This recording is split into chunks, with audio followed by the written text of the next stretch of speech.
మొదట హీరోగా నటించి ఆ తర్వాత విలన్ వేషాలు వేసి మళ్ళీ హీరో అయిన నటులు ఉన్నారు.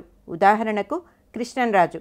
అలాగే మోహన్ బాబులా మొదట విలన్గా నటించి ఆ తర్వాత హీరోయిన్ వారు. కానీ హీరోగా తెర మీదకి వచ్చి ఆ తర్వాత హీరో స్నేహితుడు, తమ్ముడు లాంటి చిన్న చిన్న వేషాలు వేసి మళ్ళీ హీరో పాత్రలో ఇప్పుడు విజయవంతంగా రాణిస్తున్న నటుడు శర్వానంద్ను చూస్తే అతని ఓర్పుకు ఎవరైనా ఆశ్చర్యపోతారు.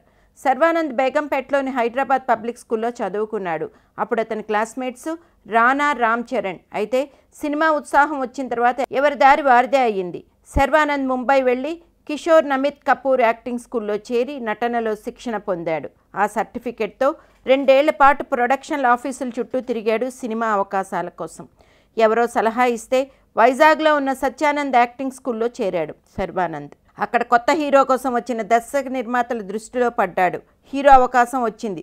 ఉబ్బి తబ్బిబ్బయ్యాడు. సినిమా పేరు 5వ తారీఖు. ఆడింది కూడా 5 రోజులే.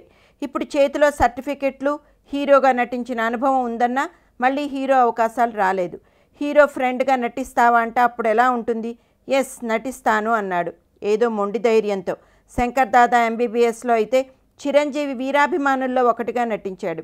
అలాగే చిరంజీవితో కలిసి థమ్సప్ అడ్వర్టైజ్మెంట్ ఫిలింలోనూ నటించాడు. అన్ని రకాల పాత్రల్లోనూ నటిస్తున్న శర్వానంద్ మెల్లగా పరిశ్రమ దృష్టిని ఆకర్షించాడు. అంతే, గమ్యంతో హీరోగా తన గమ్యం ఏమిటో శర్వానంద్కు అర్థమైంది.